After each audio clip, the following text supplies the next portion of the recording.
Hare Krishna. So first ఏంటంటే మన యొక్క సిద్ధాంతం. మన సిద్ధాంతం వచ్చి అచింత్య. ఆ, ఎవరికి వినిపించలేదా నేను మాట్లాడేది? కొంతమందికి సౌండ్ సరిగ్గా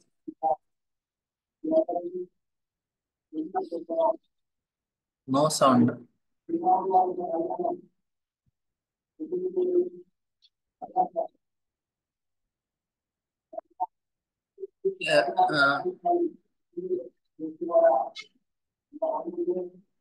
మిగతా అందరికి వినిపించలేదా? ఎవరికి సౌండ్?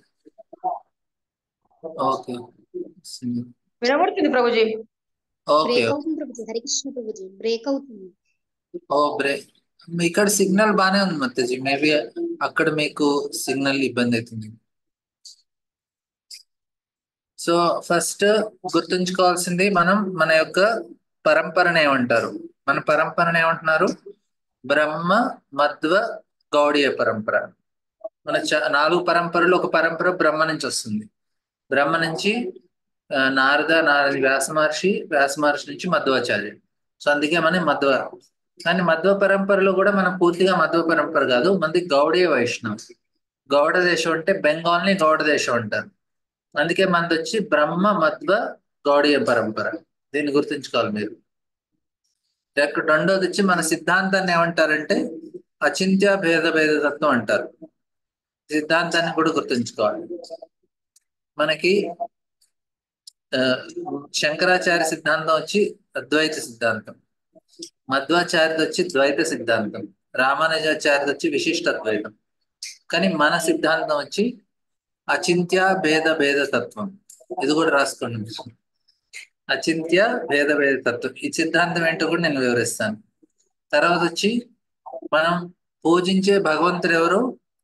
రాధాకృష్ణ, గౌరనితాయ్, జగన్నాథ్, బలదేవ్, సుభద్ర. కానీ వీటన్నిటిలో కల్లా మెయిన్ మనం పూజించాల్సిన రూపం ఏదైతే మనకి చేరుకోవాల్సింది ఎవరు అంటే రాధాకృష్ణ. రాధాకృష్ణులు కూడా కృష్ణ కైశోర అవస్థలో ఉన్న కృష్ణ. చాలా స్పెసిఫిక్. ఏ రూపం కాదు, మనకి కైశోర అవస్థలో ఉన్న కృష్ణ రాధానే మనం సేవిస్తాం. వాళ్ళు మన ఇష్టదేవం. రాధా గోవిందులే మన ఇష్టదేవం. ఆ కైశోర అవస్థలో మనం పూజాల్సిన విగ్రహం. మన యొక్క ఆచార్యులు ప్రభుపాదులు వారు. అయితే దీంట్లో కూడా మనం గౌరాంగ మహాప్రభు గౌరనితాన్ని కూడా మనం పూజ చేస్తాం. ఎందుకంటే చైతన్య మహాప్రభు స్వయంగా కృష్ణ కాబట్టి. సో ఈ విషయం కూడా మనం కరెక్ట్ గా అర్థం చేసుకోవాలి. చైతన్య మహాప్రభు కృష్ణ యొక్క అవతారం కాదు. చైతన్య మహాప్రభు సాక్షాత్తుగా కృష్ణ. ఇది 4వ విషయం. తర్వాత వచ్చి మన ఆచార్యులు ఎవరు? మనకి ఇప్పుడు ప్రజెంట్ మన ఆచార్యులు ప్రభుపాదులు వారు. అయితే ప్రభుపాద వారి గురువు గారు భక్తిసిద్ధాంత సరస్వతి ఠాకూర్, ఆయన గురువు గారు గౌరకిషోర్ దాస్ బాబాజీ మహారాజు, ఆయన గురువు భక్తి వినోద్ ఠాకూర్, ఆయన గురువు జగన్నాథ్ దాస్ బాబాజీ మహారాజు. ఈ 5గురు పేర్లు మనకు గుర్తుండాలి. ప్రభుపాద అంటే గుర్తుంటుంది. అక్కడ వాళ్ళ గురువుల నుంచి పరంపరలో ఇంకా 4 ఆచార్యుల్ని మనం గుర్తుంచుకోవాలి. తర్వాత వచ్చి మనకి షడ్ గోస్వాములు ఉన్నారు. 6గురు గోస్వాములు. వందే రూప సనాతనం రఘుయుగో శ్రీజీవ గోపాలకు. ఈ 6గురు గోస్వాములను కూడా మనం గుర్తుంచుకోవాలి. వారి యొక్క కథలు కూడా నేను చెప్తాను మీకు కొంచెం బ్రీఫ్ గా. వారెవరో తెలుసుకోవాలి, వాళ్ళ పేర్లు గుర్తుండాలి మనకి. సిద్ధాంతం అచింత్య భేద గురించి మనకి బేసిక్ కొంచెం ఐడియా ఉండాలి, ఏం సిద్ధాంతం అనేది. వేరే సిద్ధాంతాల గురించి అంత తెలియకపోయినా అట్లీస్ట్ మన సిద్ధాంతం తెలియాలి. మనకి ఎవరైనా వచ్చి అడిగితే మీరు ఏం పాటిస్తున్నారంటే మేము బ్రహ్మ మధ్వ గౌడీయ పరంపర, మా సిద్ధాంతం అచింత్య భేదత్వం. సో ఇవి మనకి బేసిక్ గుర్తుండాలి. ఇంకా 2-3 ఆచార్యులు కూడా ఉన్నారు. నరోత్తమ్ దాస్ ఠాకూర్ అని, విశ్వనాథ్ చక్ర ఠాకూర్ అని, ఇలాంటి వీళ్ళ పేర్లు కూడా మనకి గుర్తుంటే అవి ఇంపార్టెంట్ పేర్లు, అవి గుర్తొచ్చేస్తాయి. మనం చదవాల్సిన బుక్, మన మెయిన్ ఇంపార్టెంట్ బుక్ ఏంటి? భాగవతము, చైతన్య చరితామృతం. ఈ 2 మన మెయిన్ బుక్స్. ఇది గుర్తుంచుకోవాలి. బుక్ ఏంటి? భగవంతుడు ఎవరు? మనం పాటించాల్సింది ఎవరు? మన పుస్తకం భాగవతం చైతన్య చరితామృతం. భగవంతుడు ఎవరు? రాధాకృష్ణ ఐశ్వర్యవస్తులో పాటించాల్సింది ఎవరిని? చైతన్య మహాప్రభువుని. మన యొక్క ఆచార్యులు ఎవరు? ప్రభుపాదుల వారు. క్లియర్ కదా ఇవన్నీ బేసిక్. అయితే ఇక్కడ మనకి మంగళారతి ఎలా చేయాలి, ఆరతి ఎలా చేయాలి, భగవంతుడి భోగం ఎలా పెట్టాలి నేర్చుకోవాలి, తులసి ఆరతి ఎలా చేయాలి, నరసింహారతి ఏం చేస్తారు, నరసింహ ప్రాణం, ఇవి నేర్చుకోవాల్సినవి. దాంతో పాటు ఇంకా రెండు నేర్చుకోవాల్సింది ఏంటంటే చైతన్య శిక్షాష్టకం, గురు పూజ, 10 నామాపరాధాలు. భగవంతుడి యొక్క నామం హరే కృష్ణ మహామంత్రం చేసినప్పుడు 10 నామాపరాధాలు. ఆ నామాపరాధం చేయకుండా చేయాలి. నామాపరాధాల గురించి తెలుసుకోవాలి. అందరికీ గుర్తుండాలి అపరాధాలు ఏంటో. అఫ్ కోర్స్ 10 కాబట్టి కొంచెం గుర్తుంచుకోవడం కష్టం అయిపోతుంది, కానీ ప్రయత్నిస్తే గుర్తుంటుంది. 10 నామాపరాధాలు గుర్తుంచుకోవాలి. చైతన్య శిక్షాష్టకం ఉంటుంది. చేతో దర్పణ మార్జనం భవ మహాదావాగ్ని. చైతన్య శిక్షాష్టకం తెలుసుకోవాలి. చైతన్య మహాప్రభు మనకి జస్ట్ 8 శ్లోకాలు ఇచ్చారు, అష్టకం. ఆ 8 శ్లోకాలు నేర్చుకుంటే సరిపోతుంది ఆయన ఇచ్చిన టీచింగ్స్. అలాగా మనకి చైతన్య శిక్షాష్టకము, మంగళారతి. మంగళారతి ఎలా చేయాలి, ఎలా పాడాలి, రెండు నేర్చుకోవాలి. మంగళారతి పాట ఉంటుంది, ఆరతి చేయటం కూడా ఉంటుంది. భోగం పెట్టడం, భోగం మంత్రం, భగవంతుడికి భోగం ఎలా పెడతాం మంత్రంతో పాటు, అవి కూడా నేర్చుకోవాలి. సో ఇలా బేసిక్ గా మనం ఇవి నేర్చుకుంటే అఫ్ కోర్స్ జపం చేయటం. ఇంకొకటి ఏంటంటే ఇంపార్టెంట్ నేర్చుకోవాల్సింది ప్రభుపాద్ వారి పొజిషన్ ఏంటి ఇస్కాన్ లో. ప్రభుపాద్ వారిని ప్రీ ఎమినెంట్ ఆచార్య అంటారు. అంటే అందరికీ ఆయన ఆచార్య. అందరినీ ఇస్కాన్ లో వాళ్ళందరినీ గైడ్ చేసేది ఎవరు? ప్రభుపాద్ వారే. సో కాబట్టి ఆయన గురించి కరెక్ట్ గా తెలుసుకోవాలి. ఆయన తర్వాత వచ్చే గురువుల గురించి కూడా తెలుసుకోవాలి. వాటి గురించి కూడా కనెక్ట్ అండర్స్టాండింగ్ ఉండాలి. సో దాని గురించి మనం ఇంకా ట్రైనింగ్ సెషన్స్ తీసుకుంటాం. సో ఇలా మనకి ఇస్కాన్ లో చేయాల్సిన పద్ధతులన్నీ కొంచెం కొంచెం. తర్వాత మనకి ఇంపార్టెంట్ ఫెస్టివల్స్, మనం చేయాల్సిన తిరోభావాలు అవన్నీ మనకి అఫ్ కోర్స్ వచ్చినప్పుడు వస్తున్న కొద్దీ మనం వాటిని సెలబ్రేట్ చేస్తూ ఉంటాం. వాటి గురించి డిస్కస్ చేయాలి.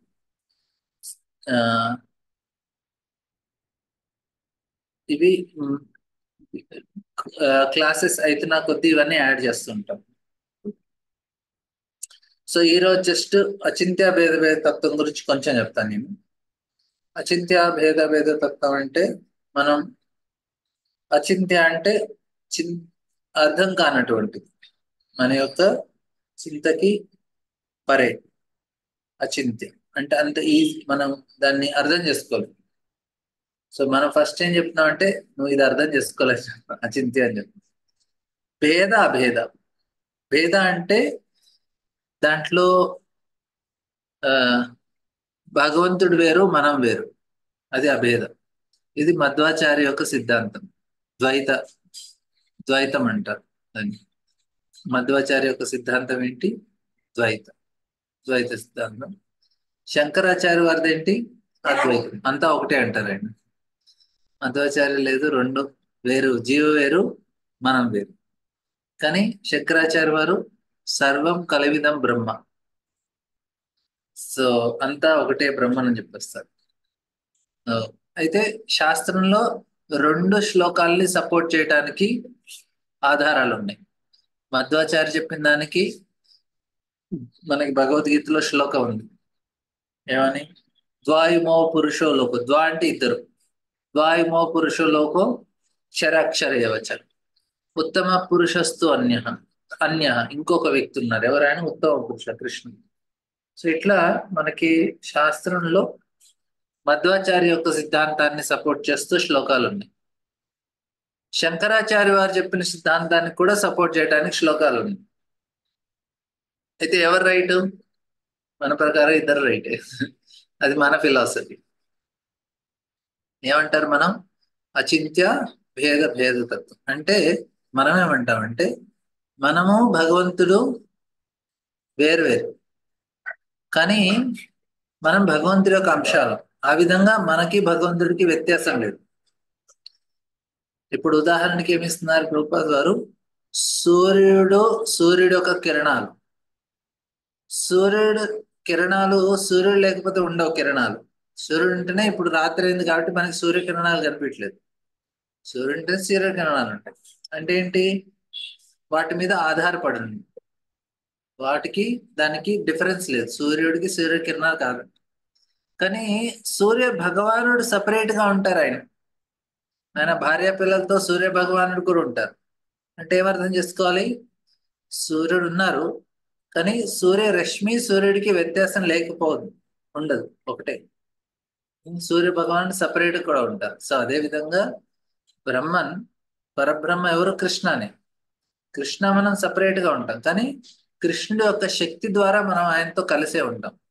మనందరం ఆయన శక్తి, అంటే ఆయన నుంచి మనకి సపరేట్ లేదు, బ్రహ్మనంతా ఒకటి. ఇది కొంచెం అర్థం చేసుకోవటం కొంచెం కష్టం. అందుకే దీన్ని ఏమంటారు? అచింత్య అంటారు. మనం ఏంటి? అచింత్య, భేద అభేద. భేదం ఉంది, అభేదం కూడా. సో ఈ విధంగా మనం ఆ అర్థం చేసుకుంటున్నాం.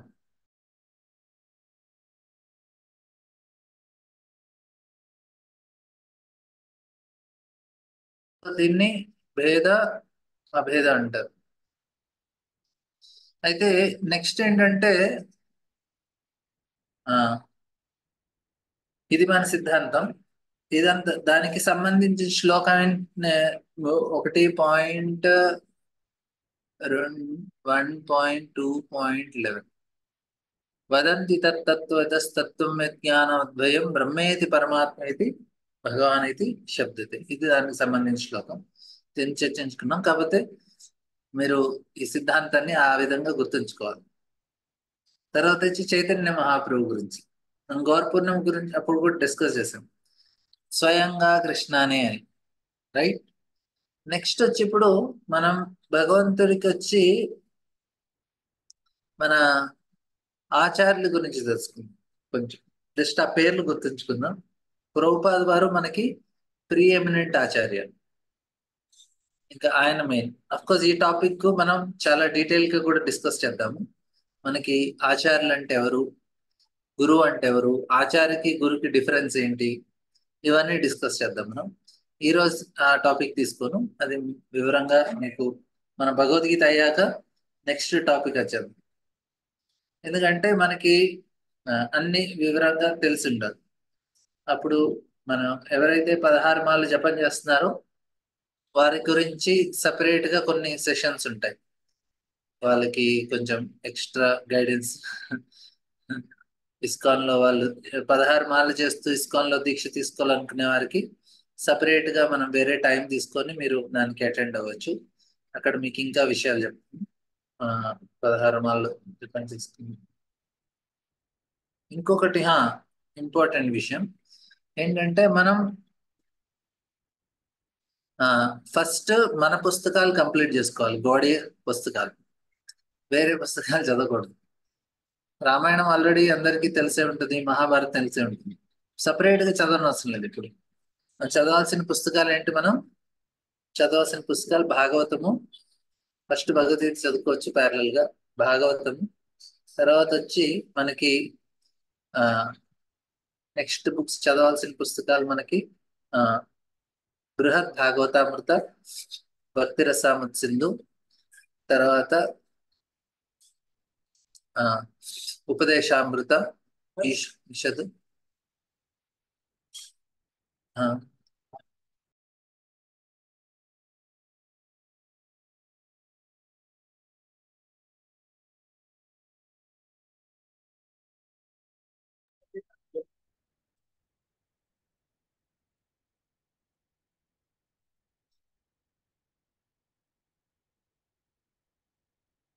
సో మనకి మనం పూజించాల్సిన, మనం చదువుకోవాల్సిన పుస్తకాలు కూడా చాలా స్పెసిఫిక్ గా ఉన్నాయి. మనం డివియేట్ కాకూడదు. మనం కరెక్ట్ గా ఆచార్యులు చెప్పినట్టుగా చదువుకోవాలి. మన పుస్తకాలు అయిపోయాక అప్పుడు వేరే చదువుతాం. మనకి పుస్తకాలు ఉన్నాయి కాబట్టి వేరే చదువుకుంటాం. సో మనం చాలా సిస్టమేటిక్ గా ఈ ఈ యొక్క ఏమైతుందంటే అప్పుడు కన్ఫ్యూజ్ అవ్వం మనం. 10 పుస్తకాలు అక్కడ అక్కడ అక్కడ చదివారనుకోండి, మొత్తం మెదడులో వస్తుంది, కన్ఫ్యూజ్ అయిపోతాం. ఫస్ట్ ఏంటంటే మనకు ఒక గైడెన్స్ ఇస్తున్నారు. ఎవరికైతే గోలోకానికి వెళ్ళి, ఆధ్యాత్మిక జగత్తులో గోలోకం ఉంటుంది, గోలోకం వెళ్ళి అక్కడ రాధాకృష్ణుడి యొక్క లీలలో పాల్గొనాలనుకుంటే వారు ఈ పుస్తకాలే చదవాలి, ఇంక వేరే పుస్తకాలు చదవకూడదు. మనకి చాలా పుస్తకాలు ఉన్నాయి, లిస్టే వందల పుస్తకాలు ఉన్నాయి మన ఆచార్యులు రాసినవి. అయితే ఆ పుస్తకం చదవటం వల్ల మనకి బెనిఫిట్ ఏంటి అంటే, ఆ ఆచార్యుల యొక్క మూడ్, వాళ్ళ భావం ఏదైతే ఉందో ఆ భావం మనలో కూడా వస్తుంది వాళ్ళు చదివిన పుస్తకాలు చదివితే. ఎవరు భావం ఏదైతే ఉంటుందో ఆ భావం మనకి కావాలి అంటే, వారు ఏ భావంలో ఉన్నారంటే వారు మంజరి భావంలో ఉన్నారు, అంటే వారు రాధాకృష్ణులకి సేవ చేస్తున్నారు ఆధ్యాత్మిక జగత్తులో. అటువంటి భావంతో వాళ్ళు ఈ భౌతిక జగత్తుకి వస్తారు. ఇక్కడ వాళ్ళు ఏదైతే సేవ చేస్తారో ఆ సేవ మనం వారికి సహాయపడినప్పుడు, వారు రాసిన పుస్తకాలు చదివినప్పుడు, వాళ్ళు పాడిన పాటలు పాడితే మనలో కూడా అటువంటి భావం వస్తుంది. అరే నాకు కూడా గోలోకానికి వెళ్ళి రాధాకృష్ణులకు సేవ చేసుకోవాలని కోరిక మనకు వస్తుంది. సో అందుకని మనం వేరే పుస్తకాలు చదవకూడదు, ఆ పుస్తకాలే చదవాలి. అలా మనకి మంచి ప్రాపర్ డైరెక్షన్ గైడెన్స్ లో ఉంటే ఖచ్చితంగా మనందరం సక్సెస్ఫుల్ అయిపోతాం. వేరే కాసేపు ఈ పుస్తకం కాసేపు ఆ పుస్తకం అన్ని కన్ఫ్యూజన్ అయిపోతుంది. అలా చేయకూడదు. అఫ్ కోర్స్ తెలుగులో పెద్దగా ఏం పుస్తకాలు లేవు, ఉన్న వాటిని కరెక్ట్గా చదువుకుంటే సరిపోతుంది. హరినామ్ చింతామణి మనకి మంచి ఆచార్యులు రాసిన గైడెన్స్, వాళ్ళ మార్గదర్శనం మనకి చాలా ఉంది. అయితే ఆ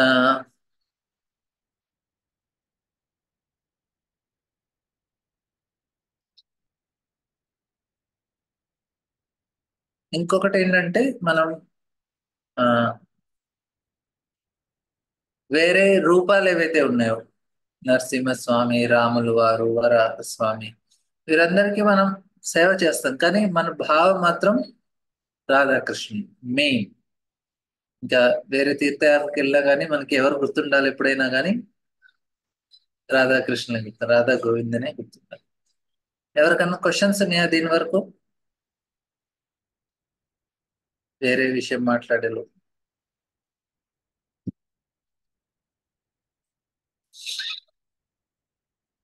ఓకే. శ్యామలా మాతాజీ. హరే కృష్ణ మాతాజీ. హరే కృష్ణ. ఇప్పుడు భేద అభేద తత్వం అంటే చెప్పారు. సూర్యుడు సూర్యకిరణాలు ఒకటే గాని వేరు కూడా. అలాగే కృష్ణుడు కృష్ణుని శక్తి కూడా, కృష్ణుడు వేరు, కృష్ణుని శక్తితో మనం ఒకటి అని చెప్పారు కదా. కృష్ణుడు శక్తి ప్రకారం అంటే కృష్ణుడి శక్తి మనందరిలోని ఉంది అన్న. కృష్ణుడి శక్తి కాదు, మనం కృష్ణుడి శక్తినే. మన కృష్ణుడి శక్తి అంటే భగవంతుని భగవంతుడి యొక్క తటస్థ శక్తి జీవాత్మలందరూ. మనలో భగవంతుడి శక్తి ఉంది, అది వేరు.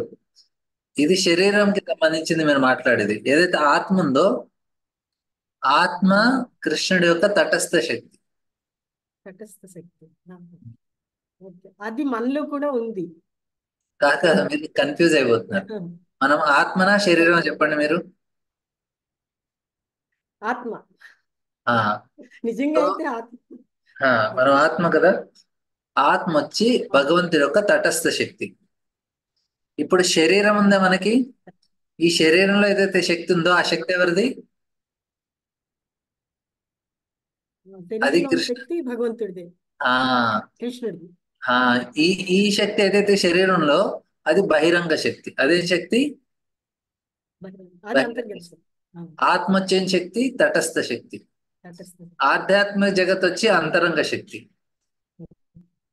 సో కృష్ణుడి యొక్క ఆధ్యాత్మిక జగత్తులో ఉన్నది అంతరంగ శక్తి, జీవాత్మ వచ్చి తటస్థ శక్తి.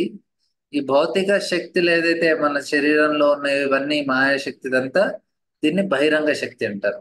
భగవంతుడికి 3 శక్తులు: బహిరంగ శక్తి, తటస్థ శక్తి, ఆధ్యాత్మ శక్తి, అంతరంగ శక్తి. అంతరంగ శక్తి అన్నారు. సో మనలో ఉన్న శక్తి కానీ అది బహిరంగ శక్తి, జీవాత్మ వచ్చి తటస్థ శక్తి. అదే అండి డిఫరెన్స్. కృష్ణులో ఉన్నది ఆధ్యాత్మ శక్తి. ఆ కృష్ణ ఆ లోకంలో ఉన్నదంతా అంతరంగ శక్తి అంటారు. అంతరంగ ఇది శక్తి వచ్చి మనకి లేదు. యోగమాయ, ఓకే. ఇది వచ్చి మహామాయ, ఓకే. ఇది దుర్గాదేవి, ఓకే. అక్కడ వచ్చి యోగమాయ అంటారు. ఓకే. కృష్ణ అర్జునుడిది యోగమాయ. ఆ అర్జున్ ప్రభావం యోగమాయ ప్రభావంలో, మనం ప్రభావంలో ఉన్నది ఎవరి ప్రభావంలో? మహామాయ. మహామాయ ప్రభావం. ఇప్పుడు మీరు అన్నది ఏంటంటే ఎప్పుడు తలుచుకున్నా ఏ దేవుడినైనా కృష్ణుడు రాధాకృష్ణులు అన్నారు. ఓన్లీ కృష్ణుడిని తలుచుకోండి ఎలాగ మరి? మనం తలుచుకోవాల్సింది రాధాకృష్ణ. మనం కృష్ణకి ఎందుకు సేవ చేస్తామంటే రాధమ్మ వారికి నచ్చుతుంది కాబట్టి కృష్ణకి సేవ చేస్తాం. అంటే మనం మనమే రాధా అని అర్థం. మనం మనమే రాధా అనుకుని చేయాలా? ఆ? మనమే రాధా అనుకుని కృష్ణుడిని మనం సేవ కాదు, చేయాలి. అలా చేయకూడదు. మనం ఆ భావం చేయకూడదు. మన ఏ భావంలో ఉండాలంటే మనం రాధారాణి యొక్క దాసుల యొక్క భావంలో ఉండాలి. ఓకే. ఏ పుణ్యబే కరిబే జబే రాధారాణి కుశలు. మనం రాధారాణికి ఆనందం కలిగించాల్సిన భావంలో ఉండాలి. ఆ పొజిషన్ లో ఉండకూడదు. ఆమె యొక్క సేవకుల యొక్క గోపేర్ భర్తోర్ పదకమలయోర్ దాస దాస దాసాను దాస.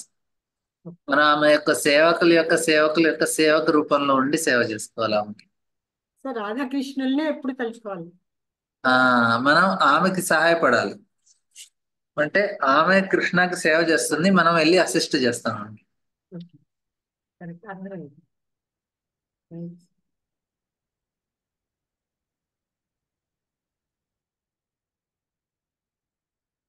రామారావు ప్రభు. హరే కృష్ణ ప్రభుజీ. హరే కృష్ణ. ప్రభుజీ, ఇది భగవంతుణ్ణి ఇది కౌశోరావస్థలో ఉన్న కృష్ణుడినే మనం పూజించాలని అన్నారు కదా, ఏంటి ప్రభు అది అవస్థ ఏంటది? కైశోరావస్థ అంటే ఎప్పుడైతే కృష్ణ 11 years తర్వాత రాసలీల చేసిన రూపం ఉంది కదా ఇప్పుడు, రాధా గోవింద్ రూపం. చిన్నప్పుడేమో బాల్య పౌగండ, దాంట్లో మనం కైశోరావస్థ, young boy Krishna. Okay okay okay ప్రభుజీ. వన్ మోర్ థింగ్ ప్రభుజీ, ఇది ఈ 10 అపరాధాలు అన్నారు కదా, అవి ఏంటి ప్రభుజీ? 10 10 నామాపరాధాలు మనం భగవంతుడి యొక్క నామం చేసినప్పుడు కొన్ని అపరాధాలు ఉంటాయి. మొదటిది ఏంటంటే మనం భగవంతుడి యొక్క భక్తుల్ని, భగవంతుడి యొక్క భక్తి సేవలో వారి యొక్క జీవితాన్ని దారబోసిన వారందరినీ నిందించటము. తర్వాత అలా మనకి టు కన్సిడర్ శివ బ్రహ్మ వీళ్ళ యొక్క నామం భగవంతుడి యొక్క నామంతో పాటు లేకుంటే దాంతో పోల్చటం, ఇట్లాంటివి చేసినా అది కూడా తప్పు. గురువు యొక్క ఆజ్ఞను ఆయన వినకపోవటం తప్పు. సో ఇట్లా మనకి 10 నామాపరాధాలు ఉన్నాయి. మనం డీటెయిల్ గా డిస్కస్ చేద్దాం బ్రో. ఓకే ఓకే ప్రభు, థ్యాంక్ యూ. సరళమా హరే కృష్ణ ప్రభుజీ, ధన్వత్రను. ప్రభుజీ, ఇప్పుడు మీరు అన్నారు కదా ఇప్పుడు రాధాకృష్ణ అని వేసి తలుచుకోమని. ఇప్పుడు గమ్మున పడిపోయినా ఏం చేసినా దెబ్బ తగిలినా కృష్ణ అంటాం. ఇప్పుడు రాధాకృష్ణ అంటే అనాలంటారా లేకపోతే కృష్ణ అంటారా? హరే కృష్ణ అనాలి. హరే కృష్ణ అనాలి. హరి అంటే రాధా పేరు హరి. హరి అంటే రాధారాణి. సో మనం హరే కృష్ణ అంటాం కదా, అంటే రాధాకృష్ణ నామం తీసుకున్నట్టు మనది. అందుకే యుగల మంత్రం హరే కృష్ణ హరే కృష్ణ కృష్ణ కృష్ణ హరే హరే, హరే రామ రామ రామ హరే అనేది రాధారాణి. కానీ అంటే కృష్ణ అలవాటు అయిపోయింది. ఇప్పుడు మీరు అన్నాక రాధాకృష్ణ ఎలా తీసుకోవాలనేసి డౌట్ వచ్చింది. హరే కృష్ణ అని చెప్తాం మనం. ఓకే ప్రభుజీ, హరే కృష్ణ. Thank you. హరే కృష్ణ. ఇంకెవరికన్నా ప్రశ్నలు ఉన్నాయా?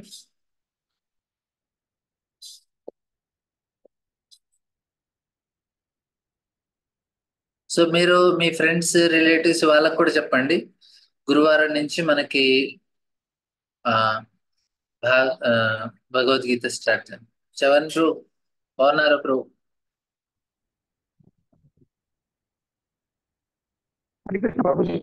హరే కృష్ణ బ్రో బాగున్నారా? ఎస్ బ్రో చెప్పండి. బ్రో ఇప్పుడు చాలా తక్కువ బ్రేక్ ఇస్తాం బ్రో, కొన్ని రోజులు కంటిన్యూస్ గా ఉంటుంది, బ్రేక్ తీసుకుంటాం బ్రో. గట్టిగా మాట్లాడాలి బ్రో, షాప్ లో ప్రభుజీ ఇప్పుడు ఈ ఇస్కాన్ అనేది గత లైక్ కొన్ని సంవత్సరాల నుండి ప్రారంభమైంది కదా, అంటే లైక్ ఇస్కాన్ అనే పేరుతోటి ప్రభుజీ. బ్రో. అంటే అంతకుముందు ఈ ఇస్కాన్ లేకున్నప్పుడు లైక్ ఈ ఏవైతే గ్రంథాలు ఉన్నాయో, లైక్ నాకు తెలిసిన మటుకు భగవద్గీత అండ్ భాగవతాన్ని అనువదించడం మీద అంతా జరిగింది. దానికి పూర్వం అంటే ఇప్పుడు భగవద్గీత అంటే సారీ మన భాగవతం చెప్పాలంటే అంటే వీళ్ళ ద్వారా మన గురు పరంపరలో ఎవరైతే వచ్చారో వాళ్ళ ద్వారా కొంచెం మార్చబడింది కదా.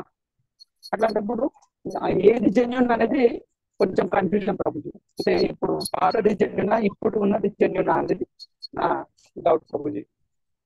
అంటే ఏంటంటే బ్రో, ఏమైందంటే మనకి అన్ని పరంపరలు ఉన్నాయి. అయితే భక్తిసిద్ధాంత సరస్వతి ఠాకూర్ ప్రభుపాద్ వారి గురువు గారు ఏం చేశారంటే ఆ టైంలో ఈ యొక్క మన యొక్క సిద్ధాంతానికి అందరికీ అందజేయాలంటే ఆయనకి ఏమర్థమైందంటే ఒక సంస్థని స్టార్ట్ చేస్తే ఈ సిద్ధాంతాన్ని ఎక్కువ మందికి మనం చేరవేర్చచ్చు అని ఆయనకి అర్థమైంది.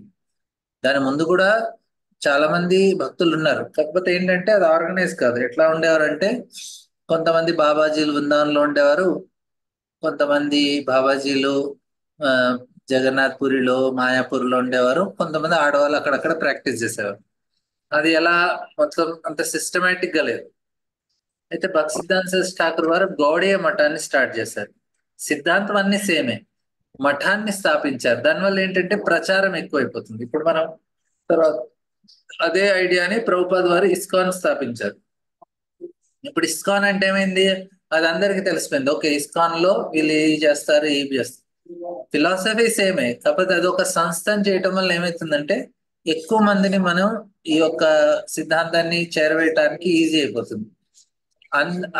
అందరూ ఒక దాంతో ఐడెంటిఫై చేసుకుంటారు. ఢిల్లీలో అయినా, హైదరాబాద్ లో అయినా, బెంగళూరులో అయినా కానీ, ఇంకెక్కడైనా కానీ మనందరం ఒకటే బ్రాండ్, ఏంటి ఇస్కాన్, అందరూ ఒకటే పాటిస్తున్నాం. దానికి ఒక సంస్థ ఉండటం వల్ల ఏమైందంటే స్టాండర్డ్లు మెయింటైన్ చేయొచ్చు. అందరం కలిసి ఒకటే స్టాండర్డ్ ఫాలో చేస్తున్నాము, ఒకటే నియమాలు పాటిస్తున్నాం. దానివల్ల ఎక్కువ మందిని మనం ఈ యొక్క సంస్థలో చేరవచ్చు. యాక్చువల్లీ భక్తి అనేది సంస్థతో ఏం సంబంధం లేదు, భక్తి సంస్థతో సంబంధం లేదు.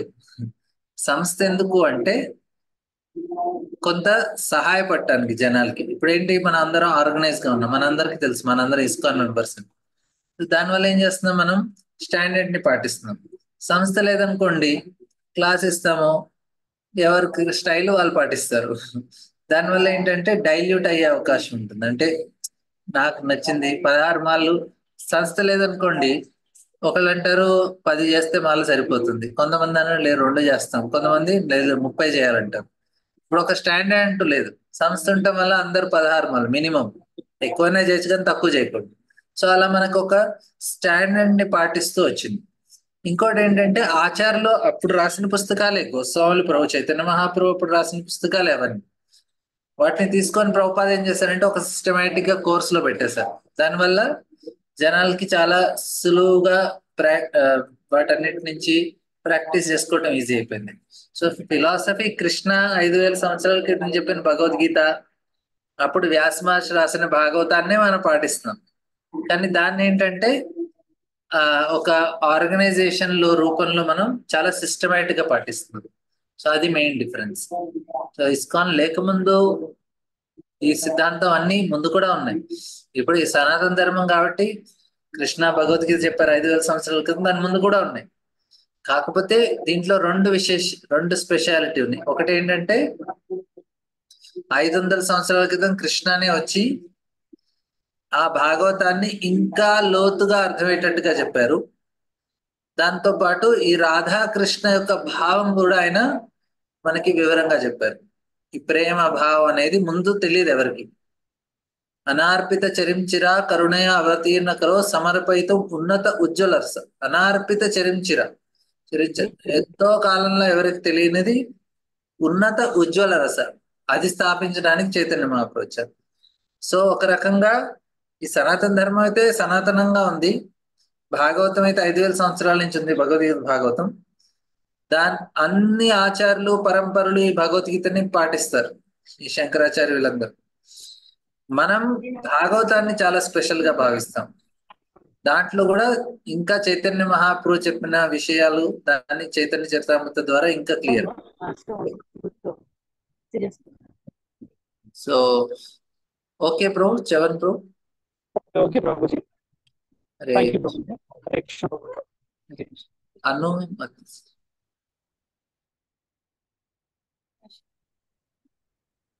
హరే కృష్ణ. హరే కృష్ణ ప్రభు. హరే కృష్ణ. రాముడు కృష్ణుడు ఒకటే కాదా ప్రభు? ఒకళ్ళే మాతాజీ, కాకపోతే ఏంటంటే మూడు వేరు. ఇప్పుడు చూడండి, కొంతమంది ఒక కలెక్టర్ ఉన్నారు, ఆయన ఆఫీస్ లో ఉంటే ఒక మూడ్ లో ఉంటారు. అదే కలెక్టర్ ఇంటికి వెళ్ళారు అనుకోండి, వాళ్ళ పిల్లలతో పాటు కూర్చొని భోజనం చేసి ఆడుకోవటం. ఒకే వ్యక్తి కానీ మూడు వేరు వేరుగా ఉంటుంది. మీకు అర్థమైంది కదా? రాములు ఏ మూడ్ లో ఉంటారు? మర్యాద పురుషోత్తం, చాలా స్ట్రిక్ట్ గా ఉంటారు, రూల్స్ పాటిస్తారు, అన్ని కరెక్ట్ గా ఉంటుంది. ఆయన ఆ భావంలో ఉంటారు, మర్యాద పురుషోత్తంలో.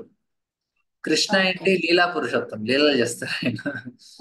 సో పర్సన్స్ ఏమే కానీ మూడు వేరు. అందుకు మనకేంటంటే రాముల వారితో క్లోజ్ గా ఉండొచ్చు అంటే ఉండొచ్చు, కానీ చాలా క్లోజ్ గా ఉండలేవు. ఆయనతో వెళ్ళి ఫ్రెండ్షిప్ చేయాలి అంటే చేయొచ్చు, కాకపోతే ఆయన ఫ్రెండ్స్ విభీషణ, సుగ్రీవ అంత కరెక్ట్, అంతవరకే ఉంటారు. చేతి మీద భుజం మీద చేసి నేను ఎక్కి ఆయన మీద దునుకుతాను అంటే కుదరదు. కానీ కృష్ణతో మనం ఫ్రెండ్షిప్ చేయాలంటే చాలా క్లోజ్ గా ఉండొచ్చు. కృష్ణ ఫ్రెండ్స్ కృష్ణతో ఆడుకోవడం, పాడటం, ఆయన్ని జోకులు వేయటం, ఆయన మీద అన్ని చేస్తారు. సో ఏదైతే కృష్ణుడి యొక్క రూపం ఉందో ఆ రూపంతో మనం చాలా ఇంటిమేట్ గా కనెక్షన్ అయ్యే అవకాశం కృష్ణ యొక్క రూపంలోనే ఉంది, వేరే రూపాల్లో లేవు. ఎందుకంటే ఆ మూడు డిఫరెంట్ గా ఉంది. ఓకే సో అందుకు కృష్ణ యొక్క రూపం మనకి చాలా special. Okay, thank you Prabhuji. Hare Krishna. Varalakshmi Mataji. Hare Krishna Prabhuji, దండవత్ ప్రణామం హరే ప్రభుజీ. ధన్యవాదాలు. ప్రభుజీ, మీ క్లాసులు వింటుంటే భాగవతంలో సత్యం ఎవరో పరమ సత్యం ఎవరు, అసలు అదేంటి గాయత్రి మంత్రం యొక్క విశిష్టత ఏంటి, పురాణాలు ఏంటి, మహాపురాణాలు ఏంటి, ఈ భాగవతం అసలు మనం ఎందుకు వినాలి అంటే, మామూలుగా కథలు వింటే దాని కథలతో ఆనందం కొద్ది వింటాం, కానీ తత్వం, భాగవతం యొక్క తత్వం వినటం వల్ల మనం ఏం సాధించవచ్చు. అసలు భగవంతుడు సుఖ మహర్షిని సనకాది ఋషులు ఎలా అయితే మీరు మాకు భగవంతుడి యొక్క అవతార రూపంలో వచ్చి మాకు ఇలా అన్ని విశదీకరిస్తున్నారు ఒక తండ్రిలాగా, ఆయన వాళ్ళందరూ అడిగినప్పుడు నాకు మీరు గుర్తొచ్చారు ప్రభు. మీరు మాకు అలా అంత విధిగా తండ్రిలాగా దిద్దిస్తూ తత్వాన్ని ప్రతి అక్షరం కూడా చెప్తుంటే మీరు లేని ఇన్ని రోజులు కూడా కొద్ది క్లాసులు గ్రహించాను ప్రభుజీ. ఆ ఆనందాన్ని మీతో షేర్ చేసుకోవాలని చాలా నాకు సుజాత మాతాజీ అందించారు మాతాజీది. ఆ మాతాజీకి మీకు అసలు ఏమి దండవత్ ప్రణామాలు తప్ప ఏమి చేయలేని ప్రభుజీ. రెగ్యులర్ గా రండి మాతాజీ, అందరికి మాకు ఇన్స్పిరేషన్ వస్తుంది. అవును ప్రభుజీ, అందరికీ చెప్తున్నాను ప్రభుజీ. చెల్లి వాళ్ళు కూడా వచ్చారు ప్రభుజీ. చాలా ఆనందంగా ఉంటుంది ప్రభుజీ. క్లాస్ విన్ని నోట్స్ రాస్తుంటే ఆహా ఎంత గొప్పగా ఉంది, కృష్ణ ఇంత అమృతాన్ని ఇందులో దాచిపెట్టారా అని ఒక గొప్ప ఉద్రేకం వస్తుంది ప్రభుజీ ఆ క్లాసెస్ వింటుంటే. నాకు చెప్పడానికి చాలా ఆనందంగా ఉంది ప్రభు. హరే కృష్ణ ప్రభు. దండవత్.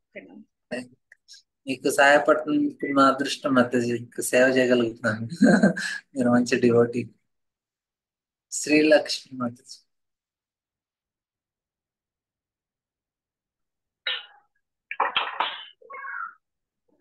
హరే కృష్ణ. హరే కృష్ణ ప్రభుజీ.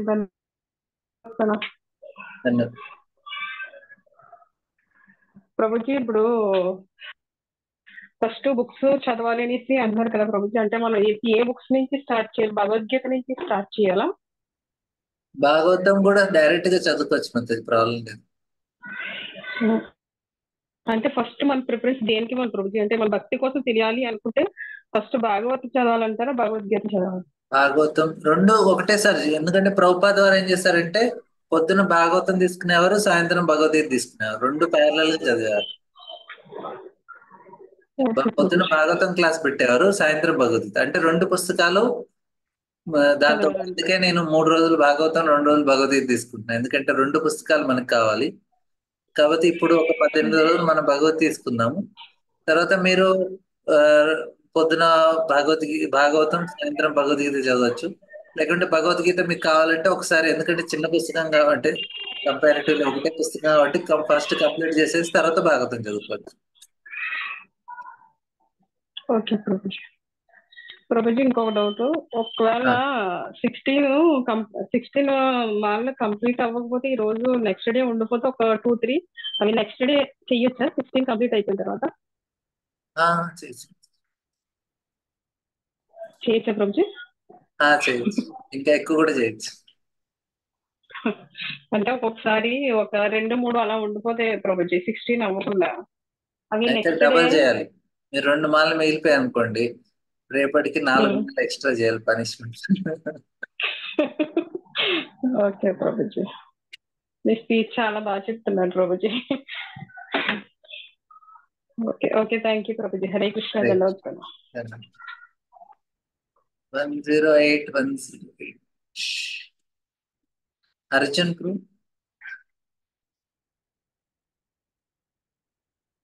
మీరు అన్మ్యూట్ చేసుకో. అర్జున్. హలో ప్రభుజీ. హరే హరే కృష్ణ ప్రభుజీ. హరే కృష్ణ.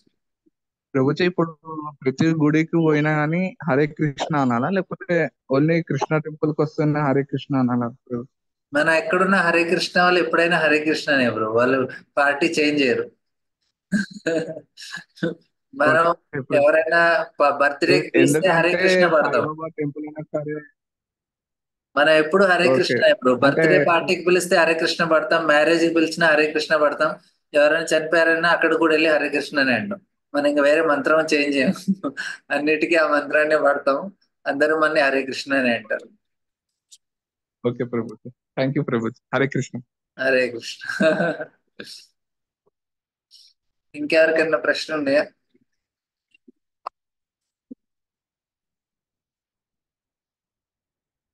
రేపు ఎల్లుండి రామాయణం చర్చిద్దాము. ఎవరికన్నా ట్రై చేద్దాం మనం. రామాయణంలో లాస్ట్ టైం కూడా మనం తీసుకున్నాము, ఇంకా ఈసారి కూడా కొంచెం మంచి విషయాలు రామాయణంలో కొంచెం చర్చిద్దాం. చాలా ఉన్నాయి రామాయణంలో. శ్రీ సాంప్రదాయంలో వాళ్ళు ఎక్కువగా వాళ్ళ కథలు ఇంకా ఎక్కువ డీప్ గా ఉంటాయి రామాయణం మీద, మన భాగవతం మీద ఉంటాయి. ఎందుకంటే వాళ్ళకి మెయిన్ గ్రంథం, వాళ్ళకి భగవంతుడిని చేరుకునేది, భగవంతుడిని అర్థం చేసుకునేది వాళ్ళకి వచ్చి రామాయణమును దివ్య ప్రబంధాలు. మనకి భగవంతుడిని చేరుకుని మనం అన్ని అర్థం చేసుకునే పుస్తకం మనకి ఏంటి? శ్రీమద్ భాగవతం, చైతన్య చరితామృతం. మన పుస్తకం మనకి స్పెషల్ బుక్స్. వీటిని చదివితే మనకి కరెక్ట్ గా సిద్ధాంతం ఏమీ కన్ఫ్యూజన్ కాకుండా. లేకుంటే చాలా మంది మాయావతులు ఉన్నారు మార్కెట్లో. మాయావతులు అంటే మన జీవ భగవంతుడైతారు, జీవ ఈశ్వరుడైతారు అని చెప్పే వాళ్ళందరూ మాయావతులు. జీవుడు ఈశ్వరుడైతాడు అని ఎవరైనా అంటారో వాళ్ళందరినీ మాయావాదులు అంటారు. ఎందుకంటే మాయావాదాన్ని, వారి యొక్క వాదన ఏంటి? మాయ, అది రియాలిటీ కాదు. అందుకే వారిని మాయావాదులు అంటారు. ఇది మనకి శివుడే సాక్షాత్తుగా సదాశివుడు పార్వతికి చెప్తారు, మాయావాదం అసశాస్త్రం విచ్ఛిన్నం బౌద్ధం. ఆయన అంటారు, కలో బ్రాహ్మణ రూపిణ, కలియుగంలో బ్రాహ్మణ రూపంలో వచ్చి, శంకరాచార్య వారి రూపంలో వచ్చి నేను మాయావాదాన్ని బోధిస్తాను. మాయావాదం ఏంటది? అసత్ శాస్త్రం, అసత్ శాస్త్రం, శాస్త్రం కాదు, అది తప్పు శాస్త్రం. సో అందుకే మనం శంకరాచార్య వారిని మనం ప్రాపర్ గా ఆదరిస్తాము, ఎందుకంటే సాక్షాత్గా ఆయన శివుడు, ఆయన సిద్ధాంతాన్ని పాటించాం. శంకరాచార్య వారు రాసిన అష్టకాల్ని మనం పాటిస్తాం, ఎందుకంటే పాండురంగ అష్టకము, జగన్నాథ అష్టకము, భజ గోవిందము, ఇలా ఆయన రాసిన పాటలు అవన్నీ ఆయన భక్తితో రాసిన అవన్నీ ఒప్పుకుంటాం, ఎందుకంటే సాక్షాత్గా శివుడు కాబట్టి. కాకపోతే ఆయన చెప్పిన సిద్ధాంతాన్ని పాటించాం. మనం చాలా జాగ్రత్తగా ఉండాలి ఈ మాయావాదుల నుంచి. మాయావాద భాష్యశున్లే హొయిల సర్వనాశ్. ఎవరైతే జీవ ఈశ్వరుడైతాడు అని ఎవరైతే అంటారో వాళ్ళందరూ మాయావాదులు. వారు చెప్పిన మాటలు మాయావాద భాష్యశున్లే కోయిల సర్వనాశ్. ఇది ఎవరైతే వింటారో వారు సర్వనాశనం అయిపోతారని చైతన్య మహాప్రభు అంటున్నారు. అందుకే మనం చాలా జాగ్రత్తగా ఉండాలి. ఎవరు పడితే వాళ్ళ నుంచి వినకూడదు. మనకి అది చాలా మంచి, అరే ఎంత మంచిగా వివరిస్తున్నారు, ఎంత మంచి జోకులు వేస్తున్నారు, ఎంత మంచి కథలు చెప్తున్నారు, ఎంత మంచిగా ఆ అలంకారాలు ఉపమానాలతో ఆయన యొక్క ఎంతో అందమైన పాటలతోటి ఇలా ఆయన చాలా మంచిగా ఎక్స్ప్లెయిన్ చేస్తున్నారు కదా అనుకుంటాం. కానీ అదేంటి? మాయావాదం. మాయావాద భాష్య సునులే హోయిల సర్వనాశ్. సర్వనాశనం ఎందుకు? మనం భక్తి నుంచి దూరం అయిపోతాం కాబట్టి. అందుకే మనం జీవ ఈశ్వరుడు అవుతారని ఎవరైతే చెప్తారో అది వినటం వల్ల ఏమవుతుంది? మనకి మనం భక్తి నుంచి దూరం అయిపోతాం, ప్రేమ లభించదు మనకి, మన హృదయం కఠోరంగా మారుతుంది. మాయావాదం వల్ల ఏమవుతుంది? మన హృదయం కరగాలి, కరిగి వెన్నలాగా అవ్వాలి. అప్పుడు కృష్ణ వెన్న దొంగిలిస్తారు, అందుకే అప్పుడు మన మనసుని దొంగిలిస్తారు. నేనే కృష్ణ అయిపోతాను భవిష్యత్తులో అనుకుంటే ప్రేమ ఎక్కడ ఉంటుంది? ఆ మనసు కరగదు. అది లేదు, కృష్ణ భగవంతుడు నా మీద దయ చూపించాలి, ఆయన నా మీద కరుణ చూపించాలి, నా దైన్యత చూసి ఆయనకి జాలి కలగాలి అని ఎప్పుడైతే భావిస్తామో అప్పుడు మనసు కరిగి మనకి ఆయన పట్ల ప్రేమ అనేది కలుగుతుంది. ఇప్పుడు ఏంటి? నేనే ఆయన అవుతున్నప్పుడు, నేనే భగవంతుడు అయితే ఇంకెవరికి భక్తి చూపించాలి? ఏదో టైం పాస్ చేద్దాం, తర్వాత నేనే భగవంతుని అయిపోతానని. ఇట్లాంటి చెత్త సిద్ధాంతాలని చైతన్య మహాప్రభు చాలా గట్టిగా ఖండించారు. వాటికి విరుద్ధంగా ఆయన చాలా గట్టిగా ప్రచారం చేశారు. మనం ఈ యొక్క సిద్ధాంతాలకి మనం బానిసలు కాకూడదు. ఈ యొక్క సిద్ధాంతాల యొక్క ప్రభావంలో మనం పడకుండా జాగ్రత్తగా ఉండాలి. శ్యామలమ్మతో మీకు క్వశ్చన్ ఉందా?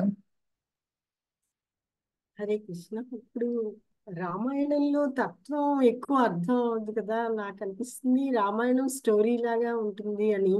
వేరే భాగవతంలో అంతా తత్వమే, మొదటి నుంచి చివరి వరకు కూడా. వేరే ఏమంటే రామాయణం ఆ ఒక అఫ్కోర్స్ దాంట్లో మొత్తం స్టోరీ, కానీ భాగవతంలో కూడా చాలా స్టోరీలు ఉన్నాయి. స్టోరీలు ఉన్నాయి కానీ అన్నిటి నుంచి తత్వం ఎక్కువ అర్థం అవుతుంది కదా రామాయణం. అఫ్కోర్స్ మనం దాని నుంచి రామాయణం నుంచి కూడా శ్రీ సంప్రదాయంలో వారు, మధ్య సంప్రదాయంలో వారు దాని నుంచి కూడా వాళ్ళు తత్వాన్ని అర్థం చేసుకోవడానికి ప్రయత్నిస్తారు. కానీ భాగవతంలో చాలా చాలా క్లియర్ గా ఉంటుంది. సృష్టి యొక్క నిర్మాణమైన, భగవంతుడి యొక్క విరాట్ రూపమైనా కానీ, దాని తర్వాత వచ్చి ఎలా 3 గుణాల యొక్క ప్రభావం, ఇవి చాలా డీటెయిల్ గా అన్ని మంచిగా ఉంటాయి భాగవతం.